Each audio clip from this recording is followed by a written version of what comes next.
안녕하세요. 손쌤입니다. 학교에서 만나다가 이렇게 온라인으로 만나니까 또 어색하네요. 그래도 한번 시작해 보겠습니다. 우리가 등교 수업에서 입론서를 작성할 시간이 많지 않기 때문에 온라인상으로 논제를 제시하고 온라인상에서 입론서의 기초 작업을 계속해서 진행할 건데요. 열심히 따라와 주길 바랍니다. 오늘은 논제 3, 동물 실험을 금지해야 한다에 대한 입론서 기초 작업을 해보도록 하겠습니다. 얼마 전 영국의 한 제약회사에서 실험실에서 행해지고 있는 동물 생체 실험의 모습이 공개돼서 충격을 주고 있는데요. 공개된 영상은 영국 생체 실험 폐지 연대 회원이 연구소에 비밀리에 잠입해서 촬영한 것이라고 합니다. 영상을 보면 수십 마리의 토끼들이 플라스틱 기계에 꼼짝도 할 수 없이 묶인 채 약물 실험을 당하는 현장이 고스란히 담겨 있는데요. 더욱 놀라운 점은 이 토끼 실험에서 사용된 의약품이 병을 고치는 치료제가 아니라 성형시술에 쓰이는 약물임이 밝혀지면서 비난이 쏟아졌다고 합니다. 이 사건을 계기로 전 세계적으로 동물 실험을 하지 말자라는 목소리가 점점 높아지고 있는데요. 하지만 한편으로는 동물을 활용한 실험이 오랜 역사를 지니고 있고 단순히 성형시술에 쓰이는 약물만이 아니라 다양한 목적과 형태로 이루어지면서 인류에게 많은 혜택을 주었기 때문에 금지되기 어려운 상황이라는 것이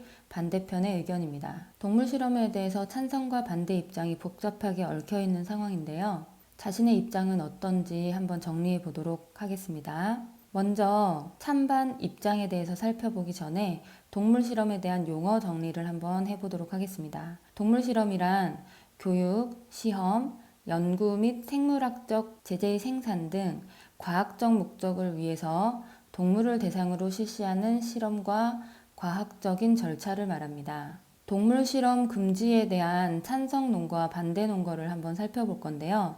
먼저 동물 실험을 금지해야 한다는 찬성 측 입장에서는 동물도 인간과 똑같이 존중받아야 할 존재라고 주장합니다. 그리고 앞서 살펴본 바와 같이 수많은 동물이 불필요한 고통 속에서 죽음을 맞이한다는 점에서 동물 실험을 금지해야 한다라고 이야기합니다. 또한 인간과 동물의 유전적 형질을 살펴보면 실제로 공유하는 질병이 적기 때문에 동물 실험의 결과를 그대로 인간에게 적용하기에는 효용성이 떨어진다는 지적이 있습니다. 그리고 현재 기술의 발달로 동물 실험을 대체할 실험이 충분히 개발되어 있다는 입장이고, 한편 동물 실험을 하는 실험자가 동물들이 겪는 고통을 보면서 정서적인 트라우마를 겪거나 혹은 한 생명체가 겪는 고통이나 죽음에 둔감해지는 등 정서적인 문제가 생길 수 있다라고 이야기합니다. 이에 맞서서 동물 실험 금지를 반대하는 입장을 살펴보겠습니다. 즉, 동물 실험을 지속해야 된다라는 입장인데요. 먼저 동물은 인간의 미래를 위해 사용할 수 있는 존재라는 것입니다. 이러한 주장들은 여러 철학자들에 의해서 제기되기도 했는데요. 여러분들이 교과서나 인터넷에서 자료를 찾아보면 좋을 것 같습니다. 다음으로 동물 실험으로 동물이 불필요한 고통을 받는다는 지적에 대해서는 동물 실험에 엄격한 기준을 적용해서 동물들이 겪는 고통을 최소화할 수 있다라는 주장을 합니다. 또한 가장 중요한 이유로 동물 실험을 통해서 다양한 치료약이나 치료법이 개발되기도 했고 여러 학문 분야의 발달에 도움이 될 수 있다라고 주장합니다. 그리고 찬성 측에서 주장하는 대체 실험의 경우에는 아직 완벽하게 개발된 것이 아니라서 인간에게 적용하기에는 위험성이 있을 수 있고 또한 효용성도 떨어진다는 주장을 합니다. 마지막으로 실험자가 겪는 정서적 문제에 대해서는 앞서 말했듯이 엄격한 기준 적용을 통해서 동물의 고통을 최소화하고 실험자에 대한 여러 지원을 통해서